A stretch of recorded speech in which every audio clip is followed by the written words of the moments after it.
I'll be in Cabo in about 4 days. I am so cold. But I'm at a beautiful place. This is the American Legion, right outside of, kind of like in between Chapel Hill and Graham, North Carolina. I've actually never been here before. It's very nice. A little pond back here, a little gazebo. They have seating areas all throughout, you know. This is, I think, a cut above the average American Legion place. I think much of mine was shaped by an American Legion outpost that was around the corner from my brother's house downtown Federal Hill in Baltimore. It's more of a bar, really. This is kind of like an oasis. Yeah, I just had an amazing conversation. Just had a health checkup at UNC Hospital, and then on my way to Martin Luther King Park to do my morning exercises, I ran into a gentleman, well-known business owner, goes believed by Baba. He's from Palestine, and he came over as a young man. I think he was still a teenager, maybe 18, maybe 21. But he came to America with nothing. He's probably about 60 years old now. So, probably came to America, let's say in the late 70s. And I think he ended up somewhere in the middle of America. Somewhere that was very, very cold, Minnesota or something. Eventually, I think met a woman, made his way to Chapel Hill, and here we are 30 or 40 years later. And he's one of the most successful business owners of a Mediterranean cuisine, Middle Eastern food, etc. And my mom and I, it was our go-to restaurant in Chapel Hill. When she was still alive, it was Golden Corral when she wanted her yummy little biscuits, and when she wanted to eat in one of her favorite college towns in the world. You know, Duke was in Durham, and UNC was in Chapel Hill, and that's where she got her master's degree, I believe, in teaching, early education. And so it was always a school near and dear to her heart, and a town. And so that was her restaurant, and it burned down. June 22nd, this past summer, it burned down. And, I was in Asia traveling around, so I didn't know that. But most people in the community would have known that. And what's interesting about this guy, Palestinian, he is a conduit between the Muslim community and the Jewish community, not just here locally, but also back in Palestine and Israel as well. The local Jewish leaders for decades and this gentleman have been friends. And friends is a good thing to have when it's areas of conflict, right? Whether it's in Rwanda, you have the Tutsis and shame on me. The Tutsis and something like the Hutus. I should know, since I believe over 1 million people were butchered. I watched a great Netflix documentary on how the country healed itself using soccer. And I was currently living at the number 6 most dangerous city in the world at the time, La Paz. When I watched that, they literally just killed an army commander in our parking lot there in Mexico. When I watched that, and it had a profound impact on me, because it showed that people on the same team can be teammates and passing the ball to one another, knowing that that other person had butchered somebody in their family or their village. They actually formed their teams in Rwanda after their massacres, actually, believe it or not, based off of, people were killed, people, loved ones on the same team. It's a shocker. You got to watch this movie. It should be required watching for anybody going through conflict where they really don't think they can ever, ever, ever possibly like somebody. Well, what the Rwandans proved is that you can love somebody that cut off the head of your own family member. It's a hard one to believe, but I was a believer. And I watched that when I was in a country that had 7 most dangerous cities in the world in it.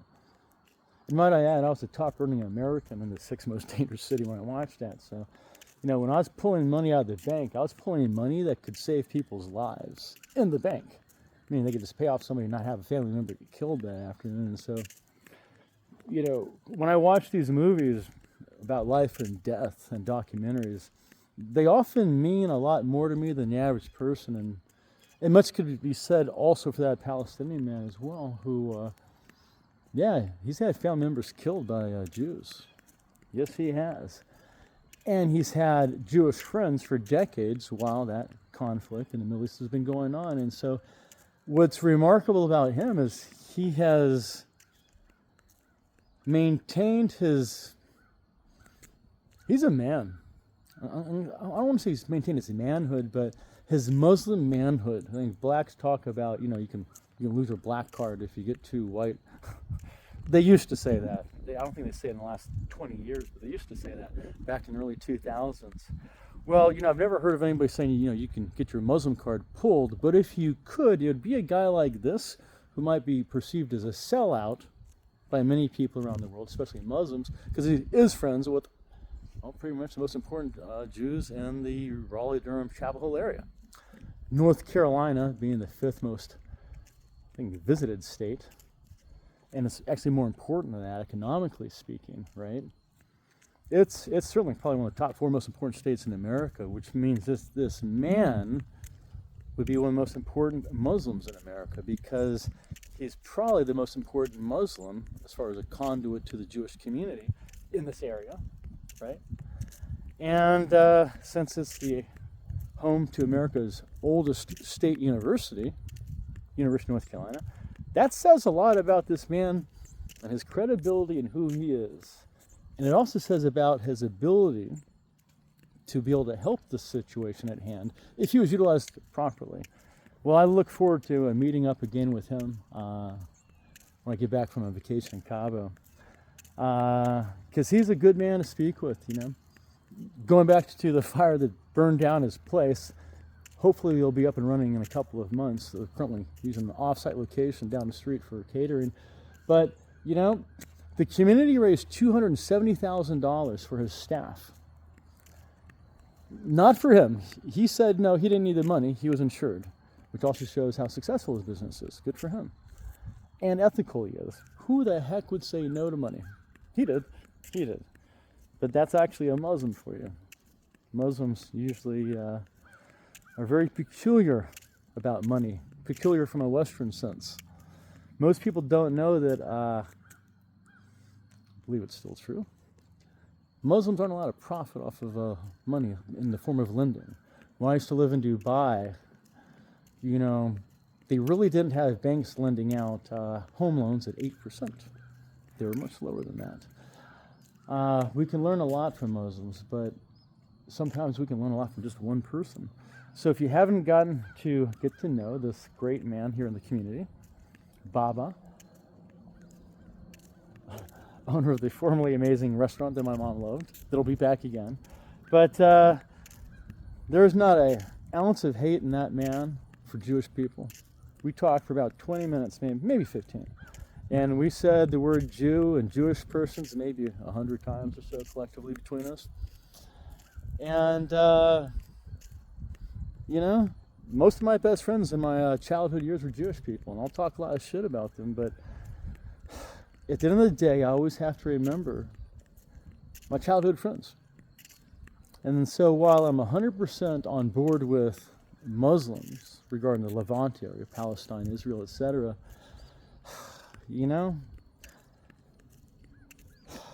this man and I are both proof that he can be Palestinian with loved ones dead, and I can be an American who came to this country in the year 1700, rather my family did, but traveled and worked all around the world and had experience with people from all around the world, to the degree that I have a formed enough opinion to say that Jewish people are more harmful to the world than Muslim people are. If you had to choose one or the other, you would always choose Muslims, because if you remove Muslims from the world, what's going to happen? You won't really notice much of a difference. What would happen if you removed the Jews from the world? People's economic stability would be increased. They would no longer be living paycheck to paycheck. They would actually probably have 6 months to a year or two worth of money saved up within the next 5 years. And that would then become the new standard because people won't be focused on making so much money to distribute to shareholders. They'd actually be more focused on what's actually good for humans and let's make some profit. And I could articulate that to the nth degree for months and months using statistical data to back it up. But at the same time, Jews aren't going anywhere. And we should explore a way that we can all work together harmoniously in the best way possible. I like the idea of giving Jewish people 40% of every dollar made on planet Earth. From every dollar spent on marijuana, to gasoline, to cars, to even web design services. If we give Jews 40% of every dollar made on planet Earth, then they will no longer be focused on making money. You see, when you're really broke and poor, it does something to you. Having been broke or poor 7 or 8 times in my life, on the verge of homelessness, when you're that broke, typically speaking, you're only focused on how can I make money to eat food and how can I make money to pay for lodging for this evening, right? You're not really thinking about noble things like saving the world or making things better for others. Well, with the Jewish people, they're much more comfortable than that. But they are focused on making money in a way that doesn't allow them to be their best versions of themselves. If we could get Jews in Wall Street to no longer be focused on making a profit for the next quarter, but instead be focused on how can we make products that will last on a shelf for the next 10 years without someone needing to buy it again? How can we make a product that will double a lifespan? How can we give somebody a product like a $79 laser where they can reduce fat and not need to use surgery, on and on? Well, if we give Jews 40% of every dollar made on the condition that they're not allowed to make money any other way, right? No bonuses, no etc. And then instead we want them to be more like Star Trek type people, like Star Trek Next Generation, where they were more focused on progress. Then we say, Jews, since you're so smart and organized and you work so well together, kind of like a soup organism, become the world's intelligence and project manager of greatness and of aspirational amazingness, to the degree that if a god or a foreign race were to come to our planet and say, hey, look at these guys, they could say, wow, look what they did in 50 years. They went from conflicts and wars to an incredibly interesting business model, economic model, actually shown in many sci-fi films, and on and on. I think it could work, but it's got to start with making the alpha persons happy. And that's the Jews. They're alpha. They're Jewish, and they're smart, and they're organized, and they're not going anywhere. Hitler tried, didn't work. Guys, there are bacteria. There is bacteria millions of years old in the ice. And then it gets thawed and it comes back. If that can happen, guess what? You can't eradicate a human species either. And so what that really means is, instead of working on killing, you should be focused on living, and living harmoniously in the best way possible. And for Jews, that means money. If they need and want more than 40%, then they get it. Unless they're satisfied to the degree that they'll no longer, seek to make money, there's no point in even trying, guys. But how good would the world be if all the Jews said, hey, let's just work on making the world better? Now, there's lots of ways to distribute the money. I would say in every major city, there's the Jewish bank. Just send them a check every month. It's like the synagogue bank, right? They can work it out themselves. I would trust in the Jews. There's 50 states, 50 checks every month, recurring monthly revenue. Okay, it's that simple. It actually is. All right. Well, here we are, Chapel Hill Post number 6, American Legion. God bless, guys. God bless their servicemen, you know. I call the wars in Iraq and Afghanistan evil, because they were. And frankly speaking, the Afghans and the Iraqis and the Pakistanis that were killing our American soldiers, those were heroes, guys. Those were freedom fighters defending their land. If you've seen the movie Red Dawn, guys, the Iraqis and the Afghans are, you know, that's their heroes that you're rooting for. And the bad people in Red Dawn, you know, the version that I saw in 1986 where the Russians are invading America, well, we're the bad guys. The Americans are the bad people in Iraq and Afghanistan. But, you know, as my dad and I were saying earlier today, my dad being a Vietnam Marine vet, highly decorated, you know, we all agree, man, you cannot blame a soldier for a war. I personally believe in God on a level that would probably make most people say, wow, that guy's pretty insanely religious.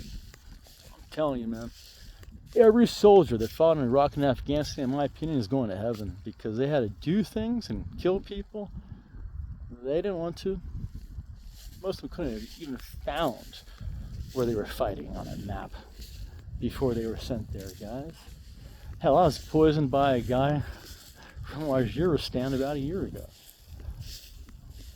Former State Department employee for 12 years, funny enough. Happened in Nanyang. He literally tried to kill me.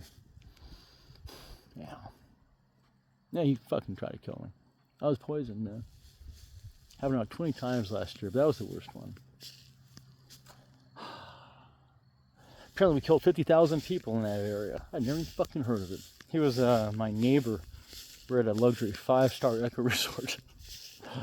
Came over at about maybe 1 o'clock in the morning, and we're looking at this beautiful oasis lake, little swans swim by, and 3 hours later, we say goodbye, and then maybe 2 hours after that, man, you would have thought I was fucking taking the Russians' greatest version of let's have this guy die vomiting diarrhea pill ever, man. But I'm hard to kill. But that's another story. God bless America. God bless Corvettes. And you know, I can't wait to come back here when there's people. I have a great idea. By the way, Force America. And the name Micah Vandover. Okay? Most people know Force America as this incredible movement that really started here out of Carolina that shut down Black Lives Matter. Now, when I say shut down, I want to be clear. I mean shut down the movement that was later found to be a criminal organization. It's nothing about black people, okay? It's a slightly strange community around here. Not the friendliest white people sometimes, but, you know, way over half the people I talk to in a day are black, you know? So don't think when I say I shut down Black Lives Matter, with obviously the help of a lot of the community, it was because it was a bad movement, man. A horrible movement, a hateful movement. Well,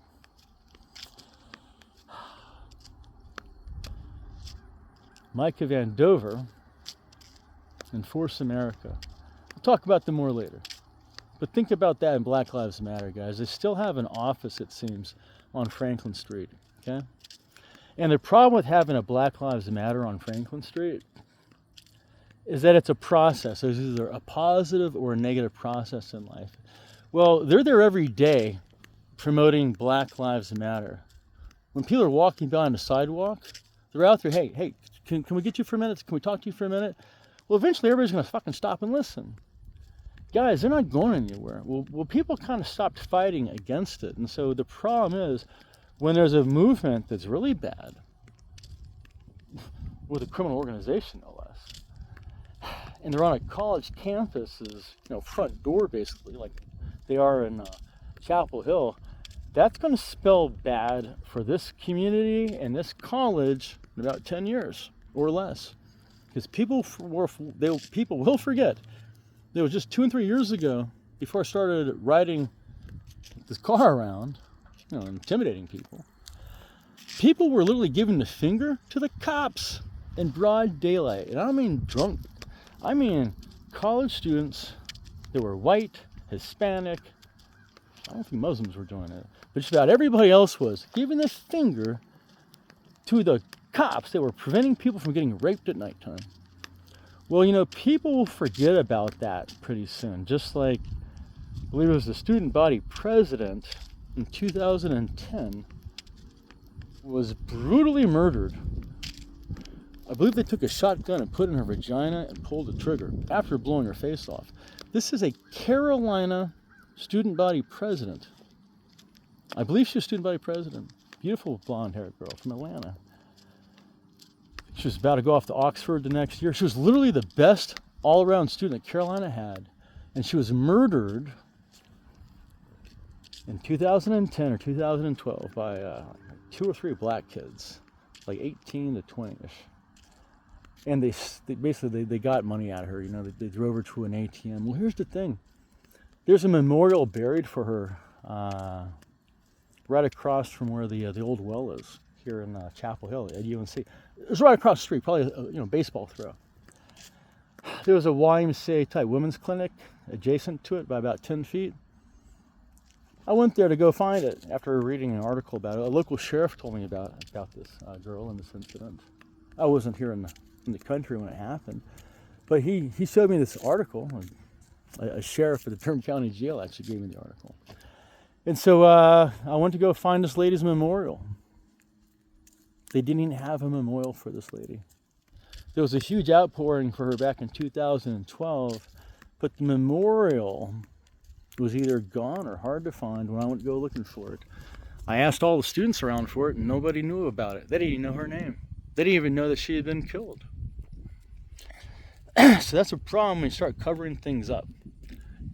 I can imagine that at some point about 5 or 6 years ago, maybe about 2018 or 19, it became fairly inconvenient to start or to continue honoring a beautiful white blonde-haired girl that was killed by 2 black guys, you know, that look like shit, like the rappers in rap videos. The bitch losers you would never have over to your house unless you're a girl on Tinder, those fucking bitch losers, right? But the white girls with these black guys that look like shit on Tinder, they wouldn't have been doing that in the last several years. They've cut down a lot here in the Chapel Hill area, but they wouldn't have ever started during 2020 and 21 if they had been informed about the horrific things that had happened to people in their own community.